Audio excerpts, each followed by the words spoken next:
The following program, The Russ Belville Show, is intended for responsible adults only. We advocate to the repeal of marijuana prohibition for adults. We discuss the science, culture, and controversy about America's marijuana laws. We do not advocate any illegal activity and encourage all listeners to learn their state and federal marijuana laws. Opinions and claims made by guests and advertisers on The Russ Belville Show are their own, and The Russ Belville Show cannot be held legally responsible for their validity or reliability. Viewer discretion is advised.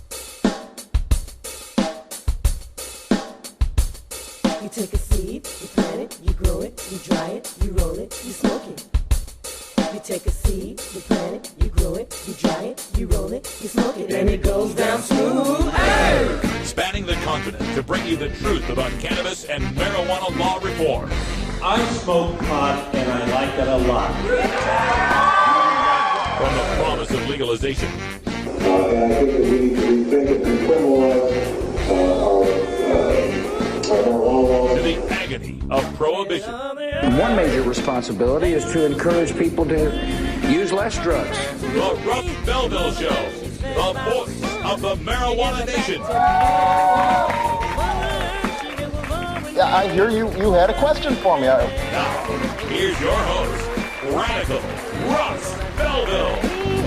Good day, tokers and tokettes, and welcome to the show. It is Thursday, March 13th, 2014, and it's got to be 420 somewhere in the world. We're so glad you could make it. We got all sorts of news and information to impart upon the cannabis community today.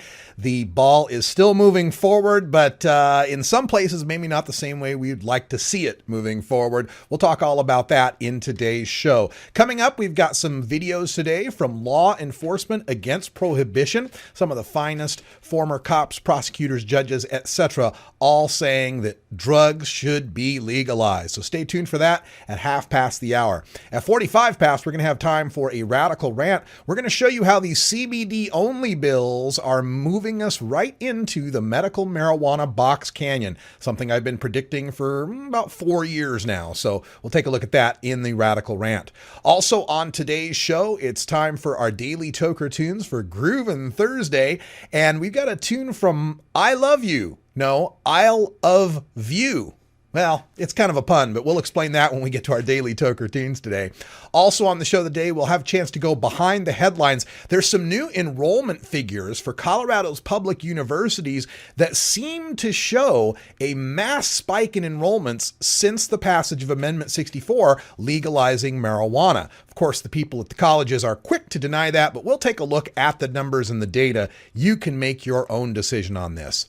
Also, we'll have time for our 420 radio news. That comes first thing. We'll take a look at the progress of medical marijuana bills in Kentucky and in Georgia. A new poll out of Maryland on medical marijuana decrim and legalization. We've also got an important decision from the Colorado Court of Appeals to tell you about, and the New York Assembly has attached medical marijuana to its budget. Hell, they're even talking about medical marijuana in the state of Indiana, of all places, and we'll bring that to you in the 420 radio news. Then stay tuned for Hour 2 Toker Talk Radio, where we take your calls at 971-533-7111. We interact with you in the chat room. We have ourselves a good time, so stay tuned for that. Hour 2 Toker Talk Radio.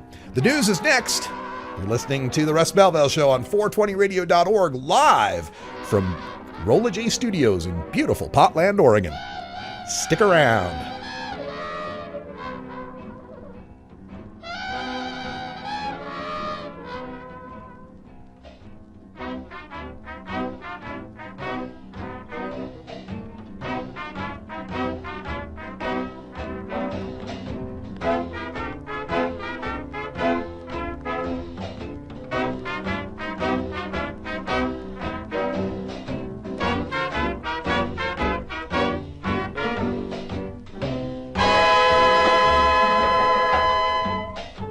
The Russ Belville Show is blogging and podcasting daily at radicalruss.com.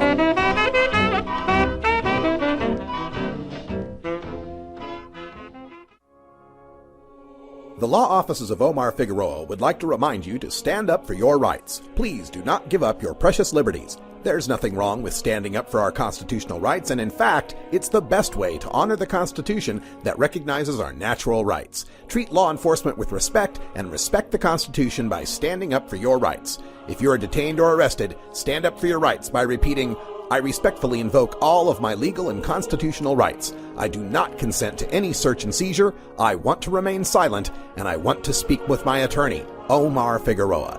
Omar Figueroa has more than a decade of experience in federal and California courts and graduated from Yale University, Stanford Law School, and Trial Lawyers College. Please contact the law offices of Omar Figueroa at 415-489-0420 or 707-829-0215 or on the web at omarfigueroa.com. 420 Radio, your ticket to the Boston Freedom Rally.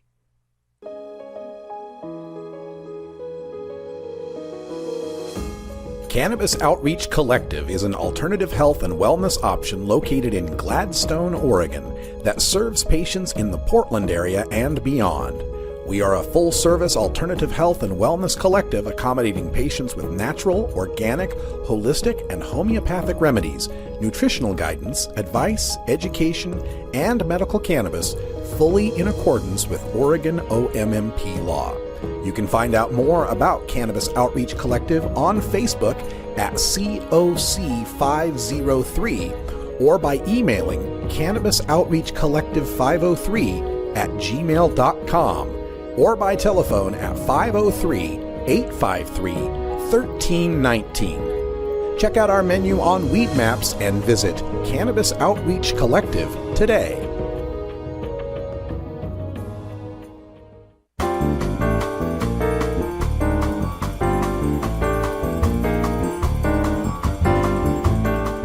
This is your 420 Radio News for Thursday, March 13th, 2014. I'm Russ Belville. Kentucky is moving forward with a bill that would legalize the use of cannabidiol by patients. The Kentucky Senate unanimously approved a bill that would allow the medical schools at the state's 2 public institutions to treat severe seizure disorders with CBD oil. Another Kentucky medical marijuana bill submitted in the House would legalize whole plant medical marijuana.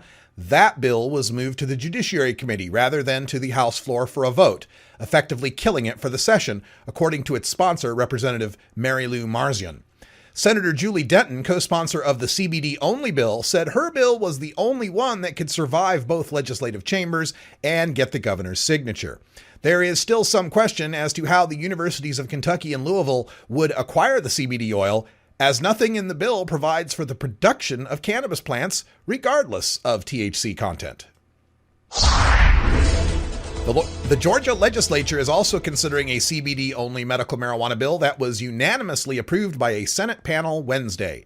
The Georgia Senate Health and Human Services Committee amended the bill to allow for the possession of CBD oil by Georgia patients if they acquire it from out of state, which will be necessary because they also eliminated the provision allowing Georgia's public medical schools to grow and process cannabis oil.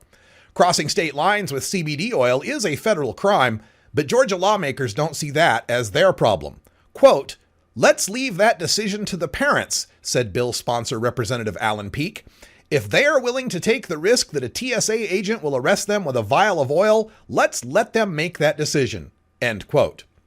The Georgia Senate's version of the CBD-only bill was written with the help of the Prosecuting Attorneys Council of Georgia, reviewed by the Georgia Bureau of Investigation, and supported by the Georgia Sheriff's Association.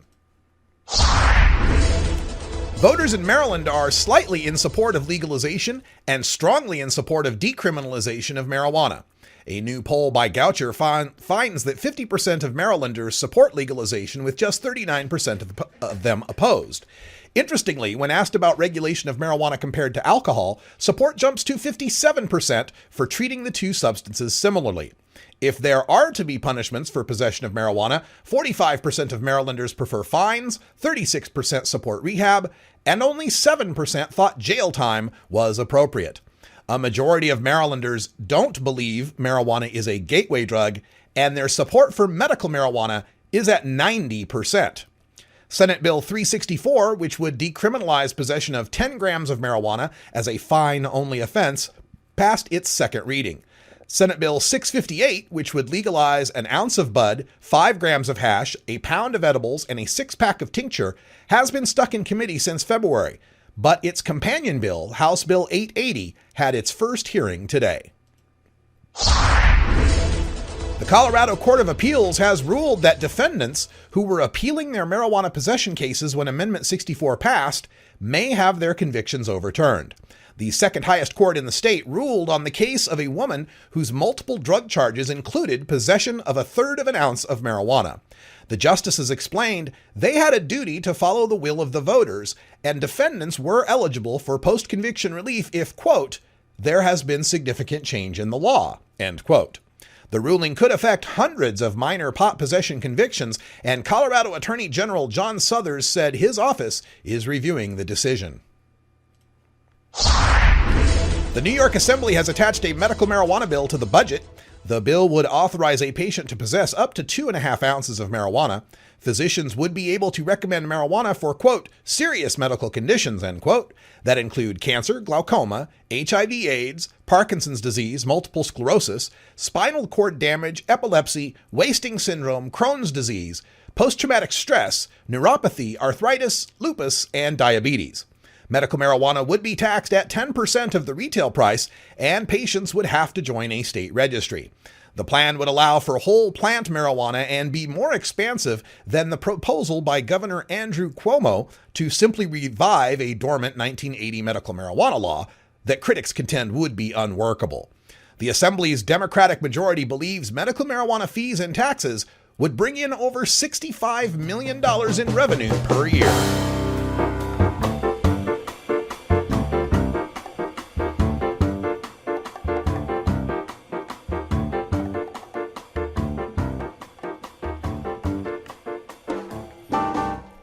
This has been your 420 Radio News for Thursday, March 13th, 2014. I'm Russ Belville.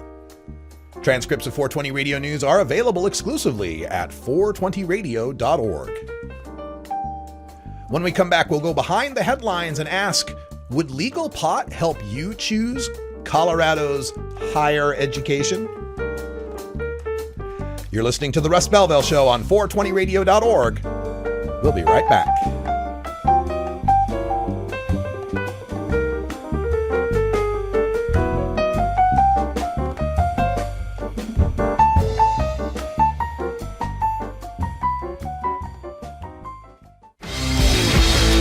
When you are starting up a medical cannabis business, you don't just want any attorney. You want a fired-up lawyer who understands the needs of cannabis consumers. The law office of Lauren Vasquez is your fired-up lawyer for the cannabis industry. Lauren Vasquez knows the details of California marijuana law from both a personal and professional angle. Lauren Vasquez rose from the ranks of college normal activist to become one of the Bay Area's best marijuana lawyers. Visit her website, fireduplawyer.com, or call 1-855-MMJ-LAWS for more information. That's 855-665-5297 for Lauren Vasquez, your fired-up lawyer, or email firedupLawyer@gmail.com. The number again is 855-MMJ-LAWS, 855-665-5297 for your fired-up lawyer, Lauren Vasquez. Lauren Vasquez is an activist attorney you can trust. Call today. I'm a reefer smoking man. Wood Pipe Smoke Shop and Speakeasy is your source for cannabis community gear in southern Wisconsin. Owners Brian and Tammy Wood are located in Kendall, just outside of Madison, and they've got everything for the smoking enthusiast, including a full assortment of pipes, water pipes, hookahs, bubblers, one-hitters, and so much more.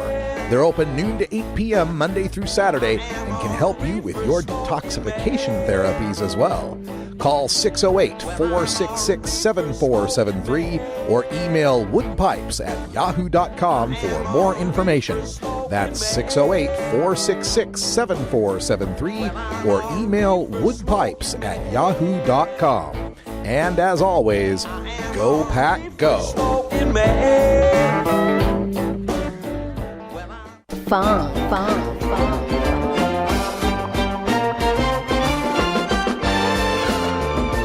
What's happening, cool cats? This is Big Daddy, and I want you to cruise on over to the funky roller rink. We'll be grooving all night long. I like it. Doors open at 11 Eastern, 8 Pacific, every Thursday night. Funky, delicious. Welcome back, everybody. Quarter after the hour, and time for us to go behind the headlines and ask, would legal pot help you choose Colorado higher education? Universities and colleges in Colorado have been experiencing an incredible spike in out-of-state applications, but they are quick to deny that this has anything to do with legalized marijuana. University of Colorado's Director of Admissions, Kevin McLennan, says that applications to the state-run university system are up 30% since Colorado passed Amendment 64 in 2012. But he doesn't believe legalized marijuana had anything to do with it. Instead, McLennan points to increased high school recruitment and adoption of a standardized online application system called Common Application. Well, that excuse really doesn't seem to hold water. There are many universities throughout the nation that have added Common Application. This is you fill out one app and it goes to many schools, right? And all of them have been recruiting from high schools. It doesn't explain to me how Colorado's smaller colleges, that don't have the big recruiting power of a public Pac-12 university like University of Colorado, how do the smaller colleges like the private liberal arts school Colorado College also see these dramatic increases in enrollment applications? Their vice president for enrollment, Mark Hatch, thinks it's just part of a longer-term trend, explaining, quote, "This year is no different, so there's no evidence that our increase is tied to Amendment 64, end quote. Mike Hooker is a spokesman for Colorado State University. He said, quote, "I have a hard time believing that someone is going to make that kind of significant decision about investing in their education based on whether they can smoke marijuana in the state," end quote. Will Jones, who's a spokesman for the University of Denver, which has seen an 81% increase in enrollment over the past 5 years, also doubts that Amendment 64 made any difference because, as he explains, marijuana is still just as illegal on college campuses as it always has been. So, given that we've got these mass increases in Colorado colleges, and they interviewed some of the students, and one 22-year-old student actually said that she could understand why marijuana itself wouldn't be a determining factor in choosing your college. But if you had two colleges that were pretty equal, and one of them was in a state with legal marijuana, she could understand why you might want to pick that college. Rachel Gillette, who's the executive director of Colorado Normal, also agreed with that, saying that it'd be somewhat like alcohol as far as college students are concerned. They're the majority group as far as the use of marijuana, so it wouldn't be surprising to see enrollment spike based on Amendment 64. I decided to go look at some data, because you know me, I look shit up. A report from the National Student Clearinghouse from December of 2013 found that overall college enrollment nationwide fell for the second year in a row in 2013. Now, part of that's demographics. There's just fewer high school age people now, right? We've had the baby boom generation move on, and now there's just a smaller cohort of students graduating high school and then wanting to go on to college. But even with that, we still have seen declines. The decline was seen mostly in private, for-profit, four-year colleges, like Colorado College. Nationwide, they dropped 9.7%. Colorado College reports that it has had a massive increase in its enrollment. Public four-year institutions nationwide saw a modest gain of 0.3% in enrollment. Colorado University, up 30%. And regionally, it would seem that enrollment somewhat correlates with marijuana tolerance. The Midwest saw the greatest two-year decline in enrollment, dropping almost 5% from 2011 to 2013, and the South dropped 2.5%. Meanwhile, enrollment in the Northeast, where there's more marijuana tolerance, dropped only 1%. So when Colorado University is experiencing a 30% increase in just 1 year following marijuana legalization, these academic spokespeople have some extra work to do to avoid the bong-smoking elephant in the room. And I can tell you, if I was looking to go back to college, I can damn well bet you that the legality of marijuana would weigh pretty significantly in my decision where I would choose to matriculate. Let's just put it this way. I'm not going to go to UT Austin anytime soon.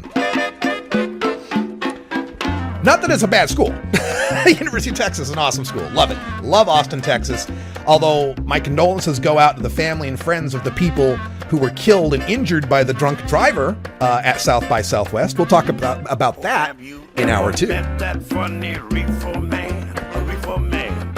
Have you ever met that funny reefer man, a reefer man? If he said he swam to China, he would sell you South Carolina. Then you know you're talking to that reefer man.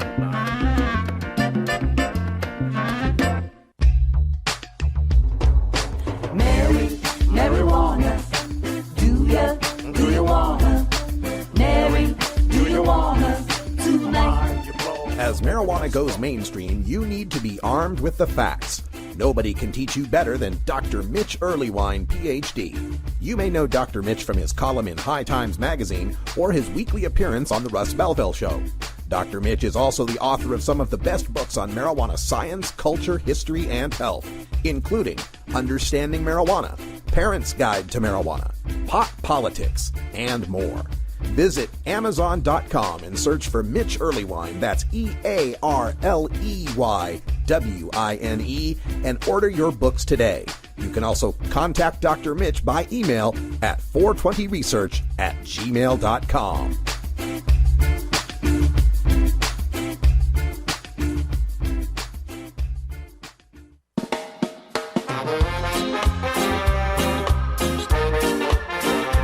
Support the Russ Belville Show.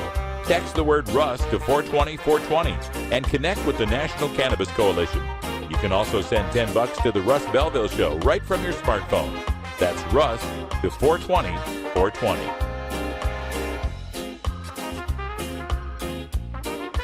You're listening to Radical Russ on the Russ Belville Show.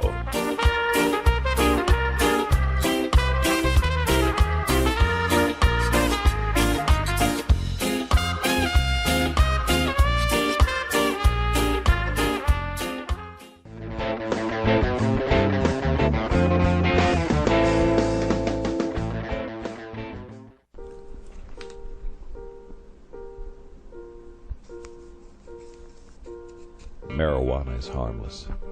That's what everybody says these days. It's fun. It's recreational. Some even call it medicine. But every year, millions of young people find out that marijuana is extremely dangerous. Every year they find out that it's deadly. Marijuana smoke is lethal and toxic. Don't believe anything you've ever heard positive about smoking marijuana. It will kill you. Really. It's really gonna kill you. Don't smoke it. It will really, really kill you. Seriously. It's gonna kill you.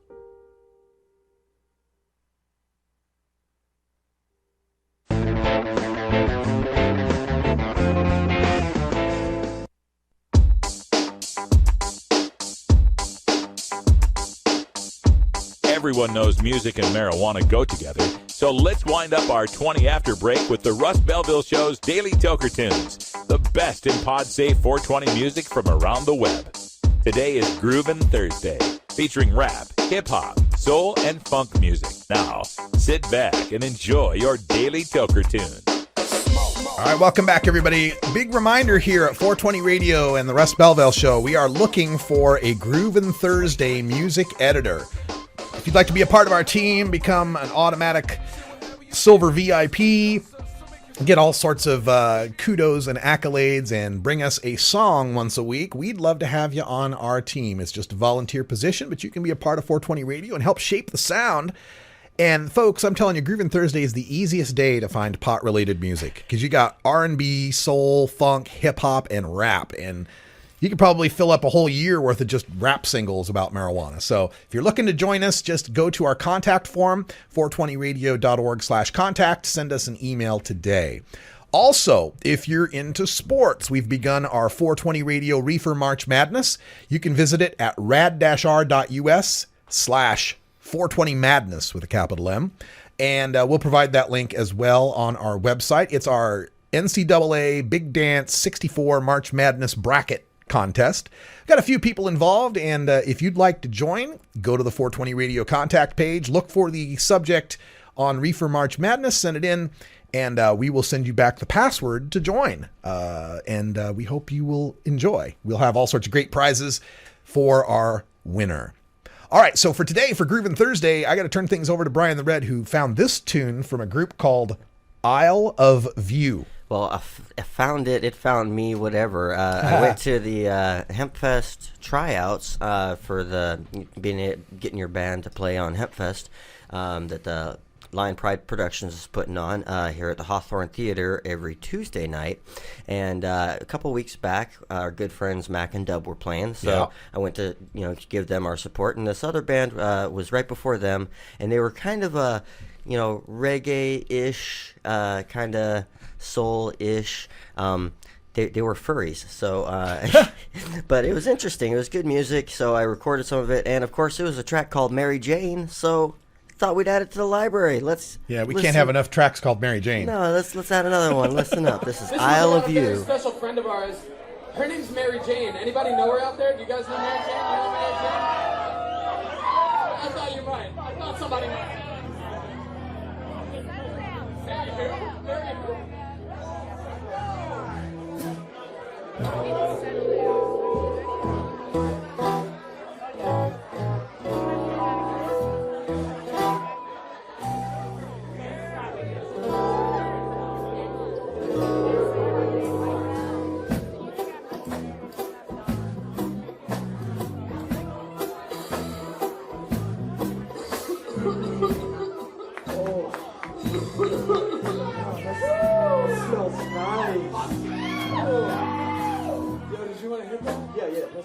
Dude, be careful with this shit.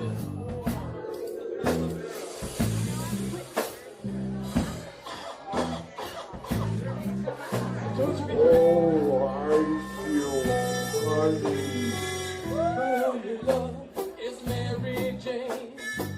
She's always there to ease my pain. Even when I can't remember her name.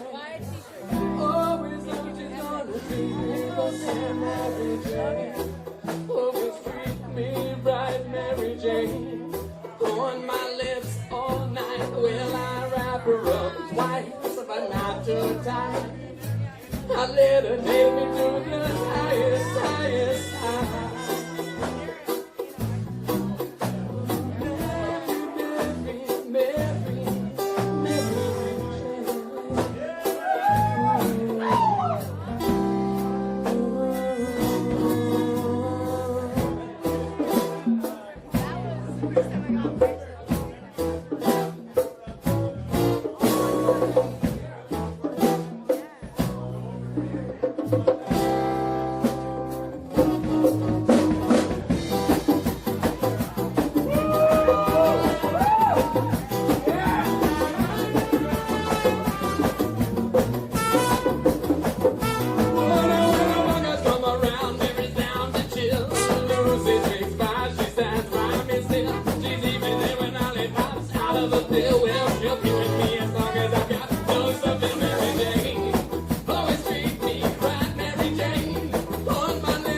a jam it in the morning and in the afternoon. But Santa me and I, so I'm gonna hit it twice. You know my friend's in town, she's got the best smell around. I just can't believe they try to lock up my food in the process. They must come me tea and tear up my clothes. But what them never know, love, fire is what me show. And I stand up, and fight for my rights. And if I fall down, then I get up again. But pick out my brain, but you never find me. I'm far across the sea, sipping herbal tea.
You to learn a song that tells people to say no to drugs.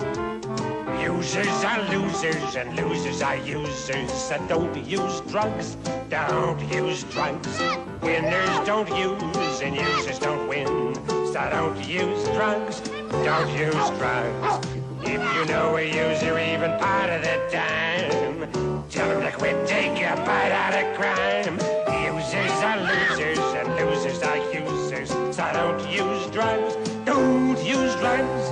Okay, everybody. If you know a user even part of the time, tell them to quit, take a bite out of crime. Users are losers and losers are users. So don't use drugs. Don't use drugs. Nice going. Now teach it to your mom and dad and brothers and sisters and friends to help take a bite out of crime. Don't use drugs.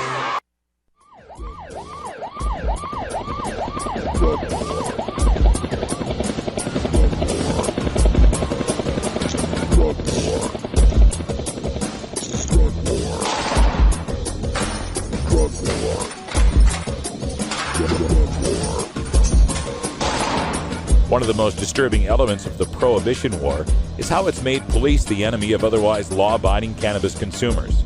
Fortunately, one group of police officers knows the futility of prohibition and reaches out to educate the community and current law enforcement. Today, the Russ Belville Show visits with another speaker from Law Enforcement Against Prohibition with one clear message: cops say legalize drugs. We've got some great new videos here from Law Enforcement Against Prohibition. You can find them at Cops Say Legalize on the YouTube, youtube.com/Cops Say Legalize, or find them on the web at leap.cc. For 4 decades, the United States has been embroiled in a war to eradicate drugs. And as Matt Sledge points out in his piece for the World Post, despite a growing global presence, we are still losing the global war on drugs. Joining us now to discuss, HuffPost national reporter Matt Sledge. And in the Hangout, we have John Walsh, Senior Associate for Drug Policy at the Washington Office on Latin America, and Sean Dunnigan, a former DEA intelligence analyst and a member of Law Enforcement Against Prohibition. Thanks for joining me, everybody. Sure. Pleasure. Thank you. So, Matt, in your piece, you emphasize the large DEA presence overseas. Where exactly are we seeing these DEA agents more prominently? Right. It would actually almost be easier to ask, where aren't these DEA agents? They're everywhere from Paris to Kabul. We have a huge presence in Latin America, particularly in Mexico, Colombia, and Peru. And we also have agents in places like Afghanistan, where they've been deployed to fight opium production, and Thailand, where they're also fighting the heroin trade. Now, it's interesting, specifically in regards to Latin America with Mexico and with South America, we see where they move in and start changing things, we see the drug trade move into different countries where they don't really have as much of a presence yet, right? Right. It's not all about DEA agents. We also give these countries huge amounts of money in terms of aid for law enforcement, something like $2 billion a year. But people who analyze the drug war call this the balloon effect. Cocaine and heroin production are way down in Colombia, and they've ballooned out to other Latin American countries like Peru and Bolivia, and we've also seen a lot of the momentum, if you will, in the drug war move to Mexico, which is a big reason why we've seen this huge spike in homicides there.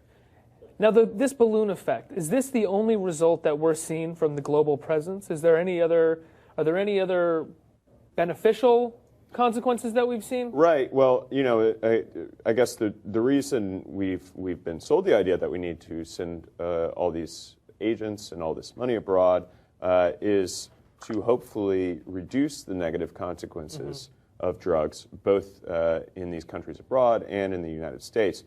Just looking at the United States, laying aside the issue of all this violence abroad, we've not seen the price of major illegal drugs like cocaine, heroin, or marijuana drop. And that's after 40 years of fighting this war on drugs. Well, it's essentially gone up. We have seen the price of these drugs drop. Excuse me. So we haven't seen the flow of these drugs into the United States constricted to the extent that it would make it more difficult to get these. We've seen the price drop. I mean, we've been covering the quote heroin epidemic around the country on HuffPost Live. We've been covering that done a number of segments about it, and we've seen the price of heroin drop as well as the purity of heroin rise. Now, this is coming from Afghanistan and from South America. What are we seeing in terms of the policing? What are the actual measures that DEA agents are using in these countries to combat? Right. It really depends on the country that you're talking about. I discussed this with Sean and with another former DEA agent. It's really varied. In some countries, these agents can carry a gun. In others, they can't. In some countries, these agents are going out on drug raids with local law enforcement. And in other countries, they're just kind of sitting in the office, maybe doing intelligence analysis, trying to find out who the big cartels and traffickers are in any given country. So it ranges from really hands-on to other countries like, say, Russia or China, where these agents are mostly confined to a desk. Sean, you're a former DEA agent and you served in Guatemala and Mexico. Do you think the global presence of the DEA is an effective method? Well, no, and I thank you so much for having me on. Just as a clarification, I was an intelligence analyst with DEA. I was not an agent.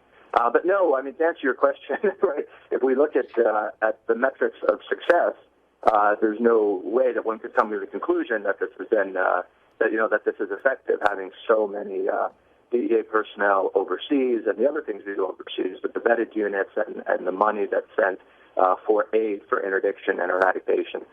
No, it's certainly not effective. I mean, if it were effective, we would see drugs less available in the United States. We would see rising prices. We would see declining usage rates. We would see a weakening rather than a strengthening of the transnational criminal organizations that deal in drugs, and of course, we're not seeing any of that. So no, it certainly is not an effective strategy. Sean, you did intelligence analysis in Guatemala. What was your experience like there? What were the things that you were seeing? Well, it's interesting to see the extent of the U.S. counter-drug footprint in a country like Guatemala that is largely dependent on U.S. aid of all kinds. We were involved in assisting the judiciary, all levels of the police, all sort of political institutions within Guatemala, trying to prop those up. And so, along with that comes a great deal of influence, right, for the United States, and I think that's one of the one of the reasons that we pursue that international policy so aggressively. I sort of see our international counter-drug efforts as sort of replacing, our more overtly military efforts during the Cold War. The Cold War evaporated. We no longer had that counterinsurgency mission throughout Latin America to exert influence in the region, and the drug war largely replaced that, and now drug funding, drug aid is sort of that mechanism of influence that we use throughout Latin America. John, I'm curious how this presence is affecting global relations for the United States. Well, for a long time, the U.S. is certainly the driver of this prohibitionist policy. It's sort of our strategy. We've imposed it to a large extent on the rest of the world, forced leaders, particularly in Latin America, to follow along with that strategy or risk losing aid or running afoul of international counter-drug conventions. More recently, of course, that's starting to change. I think one of the interesting recent developments in Guatemala is a new president, López Molina, who is by no means a left-wing dove. One of his first statements after assuming office was to challenge the U.S. drug war. Of course, we see Uruguay, Mexico.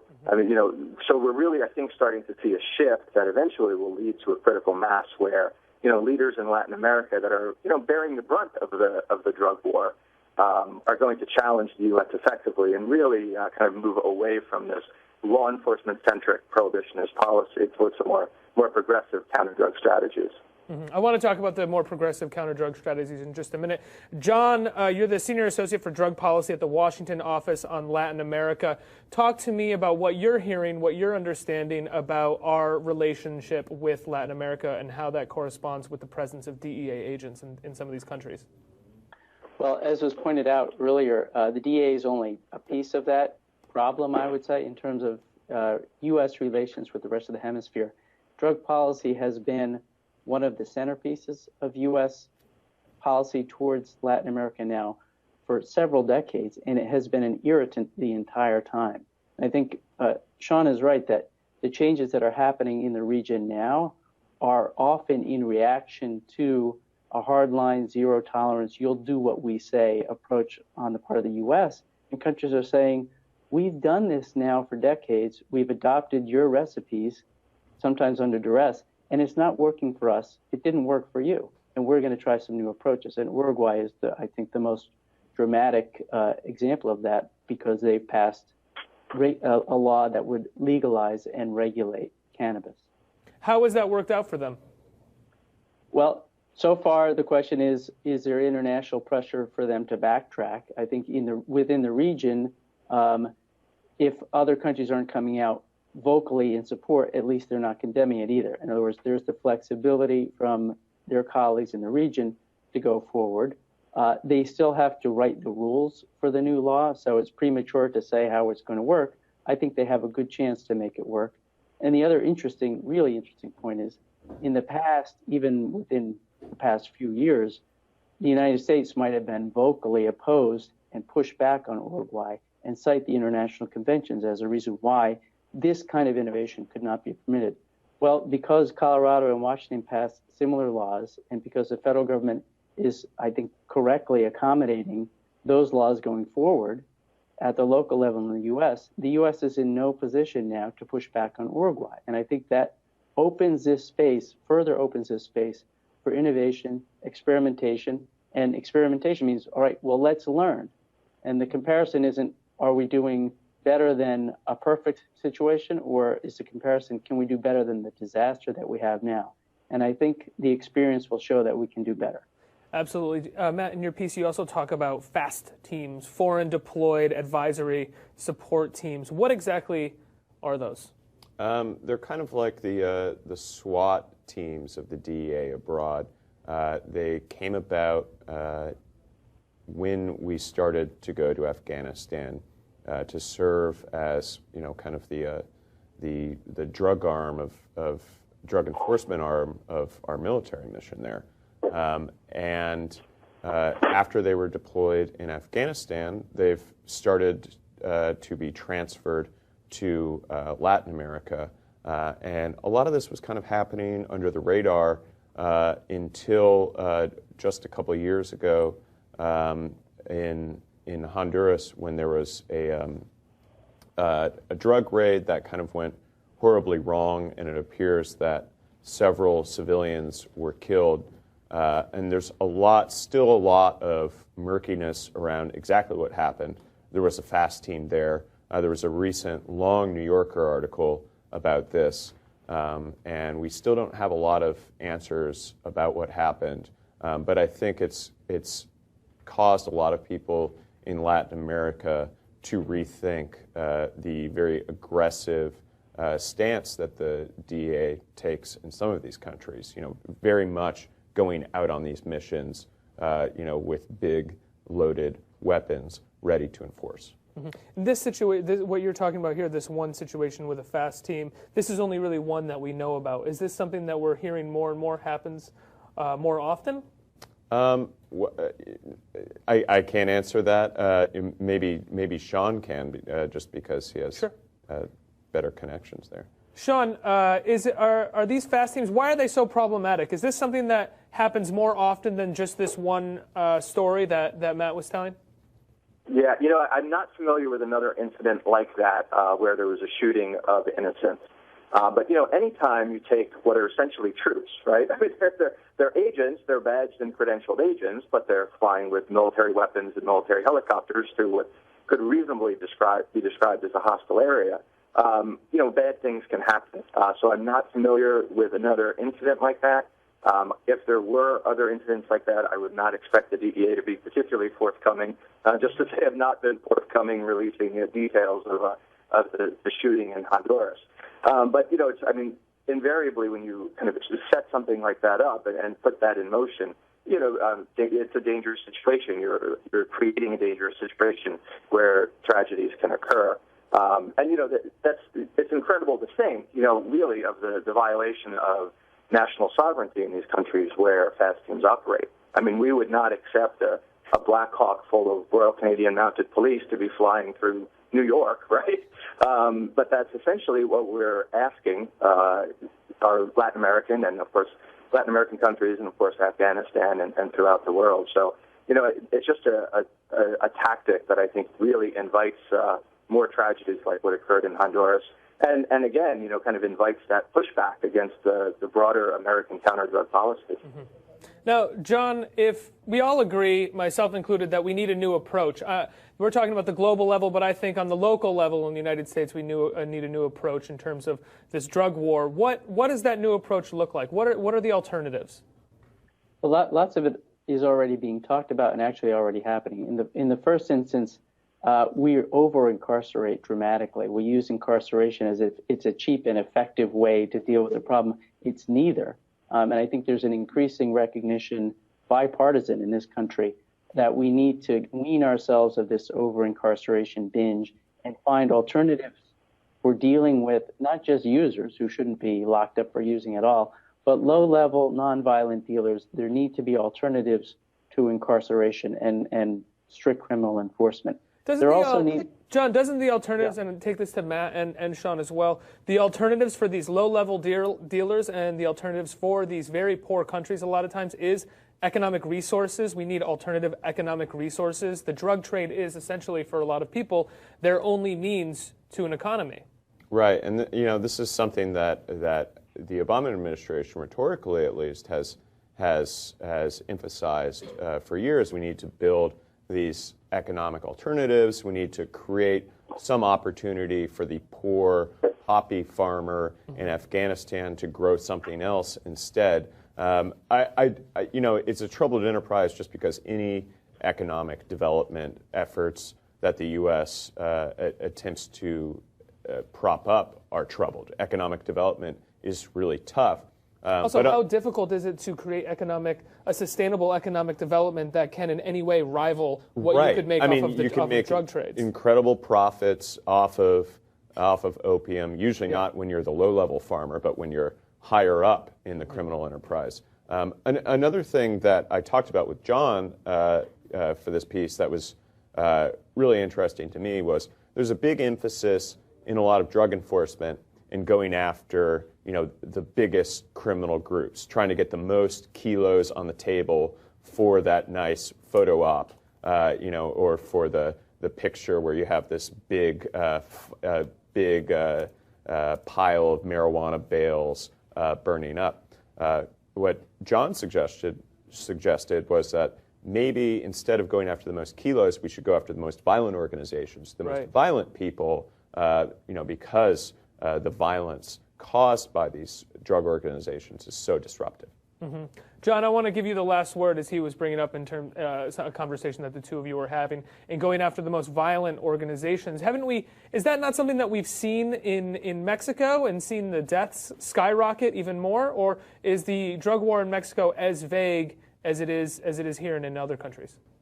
I think we've clearly seen going after the most violent in the United States. It's not so clear that we've seen that in Mexico. Part of that formula is making it clear this is what we're doing, being transparent about it. We are going after you because you're the most violent, and if anyone wants to try to take your place, they're going to be our focus as well. The point is an acknowledgement that there's a global drug market. It will continue to exist.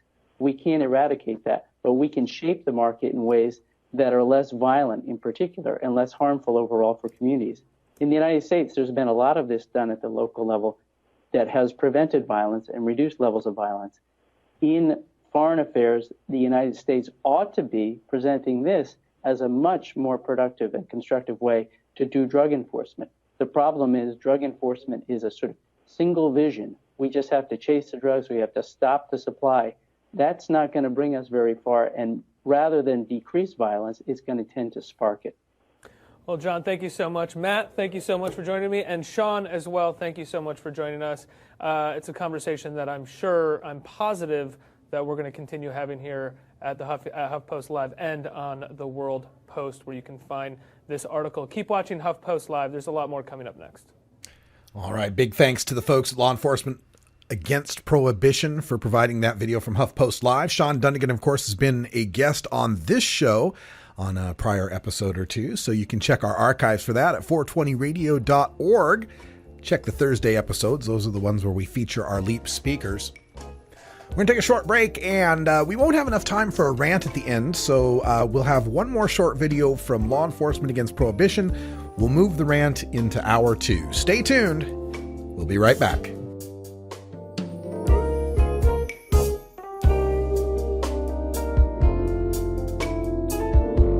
We'll be right back after these messages from our 420 friendly sponsors. Support these advertisers because their ad money goes straight to the Russ Belville Show.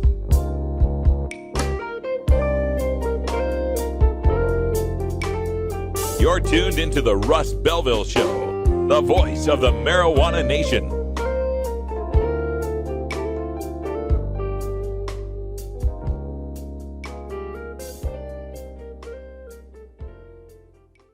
.420 Radio, freeing your mind 24 hours a day.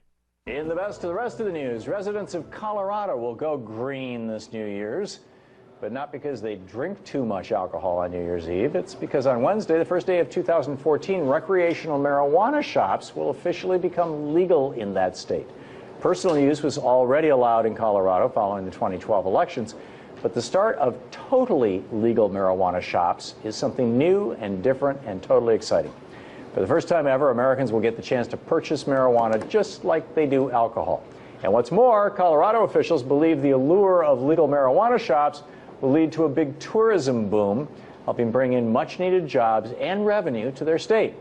Joining me now for more on this story is Major Neil Franklin, Executive Director of LEAP, Law Enforcement Against Prohibition, a retired state police major in the Maryland State Police Department and the Baltimore Police Department.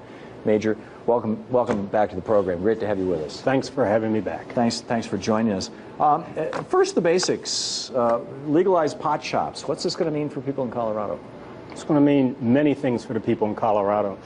Number one, I think it was in 2010 they spent about $37 million on arresting people, processing people for possession of marijuana. In that state? In that state. So that's a savings, the direct savings right there from the taxpayers. But more importantly, it's the being free from that. I don't know if you've ever been arrested before. I have, actually, but it was for protesting against the war and stuff like that. Right, but it's not a pleasant experience. No, it's not at all. Okay, not just the act of being arrested, but the fallout from that. You know, many people have lost their jobs. You know, you spend a night or two in the detention center and that process and being fingerprinted and the money that it costs, you know, to hire an attorney and everything that comes after that. They will be free of that. Yeah. But more importantly, at least from my perspective, from one of law enforcement, number one, the police are going to be able to pay attention to crimes of violence more now. Real criminals. Real criminals. You know, the rapes, the robberies, domestic violence, crimes against our children, which have been neglected, you know, for so long now. In addition to that, I think that the citizens of Colorado are going to see jobs coming.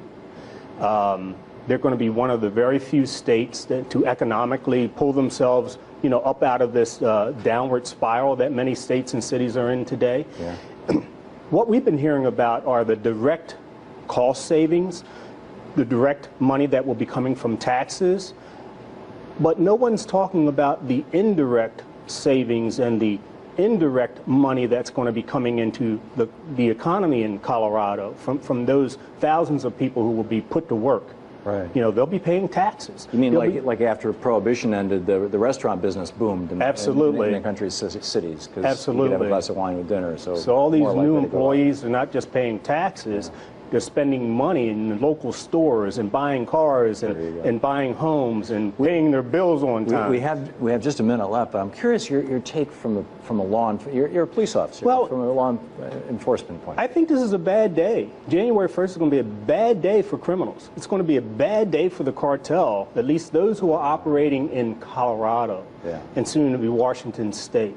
Yeah. And outside of the country, Uruguay, it's a bad day for them and for our local gangs, you know, because no longer will they be able to make money selling marijuana on the street corners and the violence that they cause from that. At least 60% of their proceeds from selling drugs is gone in Colorado. Wow. So it's a good day for police. It's a good day for police. It's a good day for our kids who are no longer going to be recruited into the illegal marijuana selling business, selling marijuana in our schools. I mean, how can anyone, other than criminals, be against this new policy in Colorado? Yeah. That's brilliant analysis. Yeah. Major Franklin, thank you so much for being with us. Thanks for having me. Happy New Year. Pleasure and honor to meet you. Happy New Year. Now, of course, from the RT Russia Today channel, and that was Tom Hartman, who was a liberal talk show host out here in Portland, Oregon, and was my mentor when I began talk radio. Actually, had dinner with him a few times, and he gave me a lot of good tips when I was first starting out in 2006. So good to see Neil Franklin there with Tom Hartman talking about Colorado legalization. We're going to talk some more about that when we come back for Hour 2, Toker Talk Radio. We'll also take your calls at 971-533-7111. Got a radical rant loaded up on these CBD-only bills. Plus, we'll take a look at a new bill just passed by the House GOP to force President Obama to crack down on marijuana. Yeah, we'll see how that works. For Brian the Red, I'm Radical Russ. Thanks for joining us, and until next time, take care of each other, Tokers.